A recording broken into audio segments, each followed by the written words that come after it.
Brawl Stars est un jeu développé par Supercell, un colosse de l'industrie du jeu vidéo mobile, actuellement très réputé pour ses nombreux modes de jeu 3v3 et son gameplay sache rendre addict toute personne s'essayant une fois au jeu, mais à l'origine, Brawl Stars n'aurait jamais dû ressembler à cela. En effet, le jeu de Supercell à la base n'avait été pensé que pour être un simple Battle Royale, équipé uniquement du mode survivant que nous connaissons tous, ce qui aurait sûrement conduit ce jeu à l'échec comme de nombreux autres auparavant. Et je sais, beaucoup d'entre vous adorent ce mode de jeu survivant ou ne jouent qu'à ça par dépit, par manque de coéquipiers, mais malheureusement personne ne pourrait nier actuellement que ce mode pionnier du jeu souffre d'une maladie dont Brawl Stars semble ne pouvoir se séparer.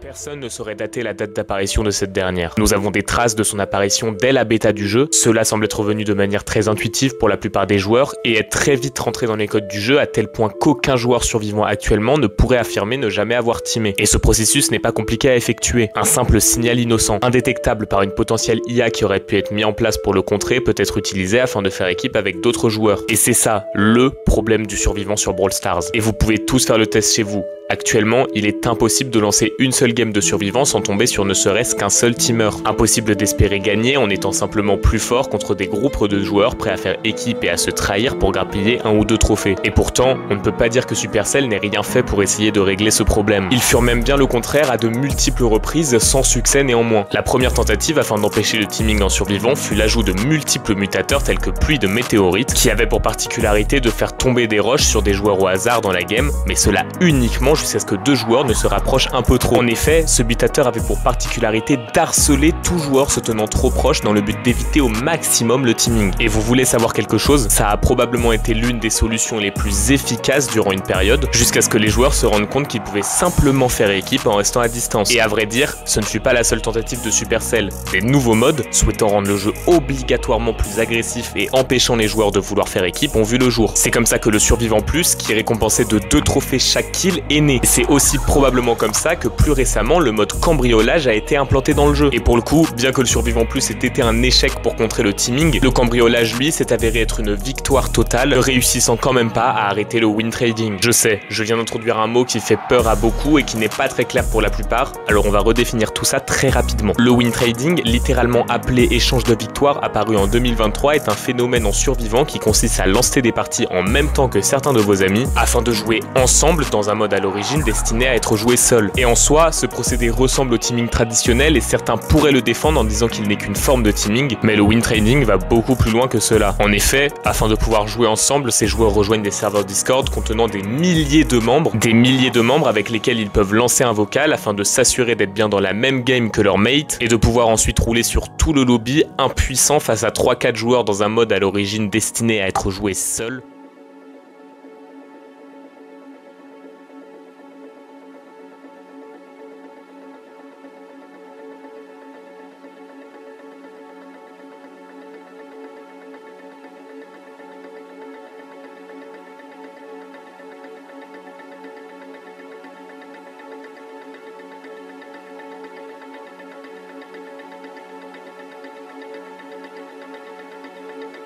Et vous venez ici de voir sa forme en survivant, mais il existe aussi en 3v3. Il ruine l'expérience de milliers de joueurs, causant une inflation des trophées exorbitante et décourageant petit à petit de nombreux joueurs du top mondial à push normalement face à des joueurs pouvant faire top 1 à chacune de leurs games sans aucune difficulté. Et à vrai dire, ce phénomène est bien plus répandu que ce que vous pourriez penser. Des milliers de joueurs le pratiquent et certains inscrivent même des records mondiaux comme le premier tick P1 à 1500 trophées ou même un Spike à plus de 4000 trophées qui furent évidemment réalisés via win trading. Mais alors, quelle est la potentielle solution à ce problème? Eh bien, il n'y en a pas 50 et à vrai dire, la seule vraie solution a été évoquée juste avant. Je vous avais dit que le win trading était apparu en 2023 et s'il est apparu aussi tard dans un jeu aussi vieux, c'est bien pour une raison. Lors d'une mise à jour en 2023, Brawl Stars avait décidé de passer le matchmaking de 24 heures à 30 minutes. Pour ceux qui n'auraient pas compris, jusqu'à 2023, le matchmaking, qui est le phénomène permettant de trouver des parties face à des joueurs du même nombre de trophées que vous, blacklistait absolument tous les joueurs contre qui vous étiez déjà tombé pendant les dernières 24 heures. Cela rendait donc quasi impossible le win trading à tous les joueurs, étant donné qu'ils devaient attendre 24 heures avant de retomber avec leurs alliés,